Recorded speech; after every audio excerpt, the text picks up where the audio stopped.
Hey everybody, once again this is Don Squires and welcome back to DM-Compound, a level that I created as a teaching tool for my second year with the Internal Drive Gaming Academy held at Stanford University. This video is going to be taking a detailed look at the Vehicle Depot section of the level, and if you have not yet seen the DM-Compound overview, please go take a look at that video first. It'll give you a fly-through of the level and some information about its creation. So with the vehicle depot here, the combat range in here, it's much longer than it is in the other indoor sections of the level. So it's constrained, it's long range, shock rifles, rocket launchers. However, just having one big constrained corridor doesn't really make for exciting Twitch-based gameplay. So to give it a little bit more interesting facets, I put these doors here in the side, which would lead out to these guys' like actual vehicle base. So by having other ways to get out here, like if someone's in here taking fire, they can dive out through this door, run out here, and then try to get around and flank the guy. Or if you're inside picking up some of the supplies, you also have to be concerned about the guys who are out here fighting, because you could be getting shot at from outside. So it just provides some extra nuances to the gameplay out here. So with this being the depot, I wanted to really just pack it full of detail, like all these crazy things that the mechanics of the sect would be working on. So I've got these their workbenches just full of like broken down parts. We have these shelves here. It's the same part of the window that I've been using throughout the other places of the level, used down in the armory. But when you stretch it out, it just looks like really nice shelves. So you could just jam all kinds of stuff in here, things that they could be using as tools or little parts that they might be working on. Here I made their little light situation. It's just really simple. It's just a spring attached to the ceiling, then one of the light fixtures in UDK at the bottom.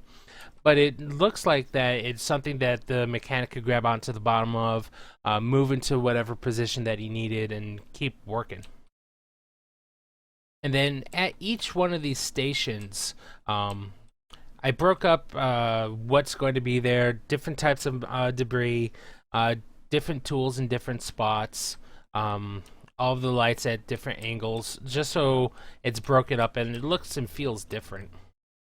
And we've also got like, you can find little objects, kind of make piles of them so that they have little things that one dude might be working on.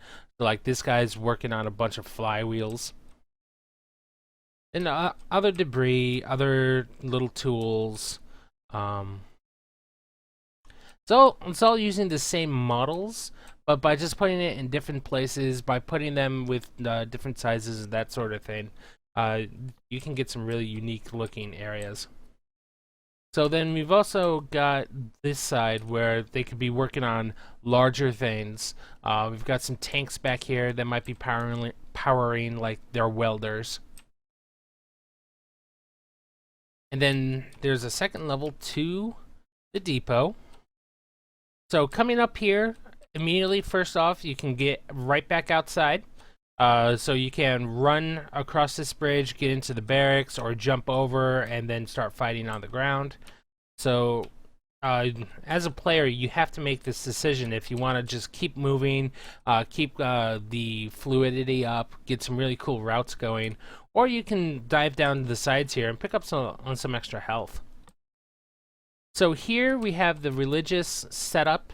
This is set up the same exact way that it is in the other spots of the level, trying to keep it feeling like it is a very ritualized placement of these objects.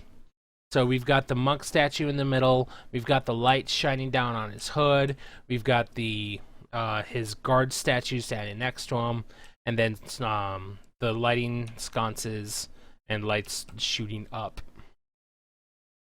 And back here we've got some machinery that would just be powering some of their stuff. Some gas tanks with walls around them just to make it feel like it's something different than the other gas tanks that you see. Some barrels back here, some more of the welding setup tanks. Then over here, we have this different style of shelving, just jam-packed with stuff. Just all kinds of things that these guys could be working on. And then the actual shelving is really simple. It's just two different meshes. So let me go in here and ungroup them so you can see exactly how it is. So it's just this slab of metal. It's been used in a couple other places in this level. It was in the armory being used for target practice. But just stretched out, flattened a little bit so you don't notice the gap too much. These screws here actually provide a really nice mounting point for these girders that are holding them up. So by putting that together, it feels like, let me switch over into unlit here, like, you know, that there's a spot and it's designed for that, whereas we're just kind of finding things and putting them together. Let's get that back in position. Then we've got some more gas tanks, a bigger gas tank over here. Just more stuff to really fill out the level. And on these shelves, I use the same models that you'd see down below. So these tanks full of stuff, if they ran out of the stuff down below, oh, it's right upstairs. You know, other things that they could be working on, replacement tools, more tires, more busted up stuff that they could be working on. These buckets that could just be just chock full of stuff. So thank you very much for taking a look at the Vehicle Depot section of DM-Compound. If you'd like to see some of my other work, please visit my portfolio at www.donsquiresgamedesign.com/portfolio. And at the end of this video, there'll be links to the other videos in this series.